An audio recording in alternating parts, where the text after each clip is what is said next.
యూట్యూబ్‌ను start చేసిన వారెవ్వరైనా సరే starting స్టేజ్‌లో చాలా చాలా కష్టపడతారు. ఇక్కడ యూట్యూబ్ వీడియోస్ అనేవి 2 రకాలుగా ఉంటాయి. ఒకటి మనిషి కనిపించే విధంగా వీడియో చేయటం. 2 మనిషి కనిపించకుండా వీడియోలు చేయటం. కనిపించే వాళ్ళేమో అబ్బా! మేము రెడీ అవ్వాలి, డైలాగ్స్ చెప్పాలి, ఫేస్ మంచిగుండాలి, మేకప్ రాసుకోవాలి. అదే కుకింగ్ వీడియోస్ అయితే గిన్నెలు చూపిస్తే సరిపోతుంది అనుకుంటారు. కుకింగ్ వీడియోస్ చేసేవాళ్ళేమో అబ్బా! స్టవ్ కడగాలి, గిన్నెలు నీట్‌గుండాలి, మంచి గిన్నెలు వాడాలి, థంబ్‌నెయిల్స్ కోసం సర్వింగ్ ప్లేట్స్, బౌల్స్ వాడాలి.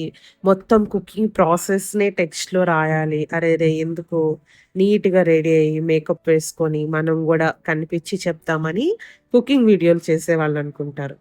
అలా ఏమీ ఉండదు. చాలా కేటగరీస్ ఉన్నాయి. ఎవరి వీడియోస్ తీసే విధానం వారిది, ఎవరి వాయిస్ వారిది, ఎవరి క్రియేటివిటీ వారిది, ఎవరి టిప్స్ వారివి. దేనికి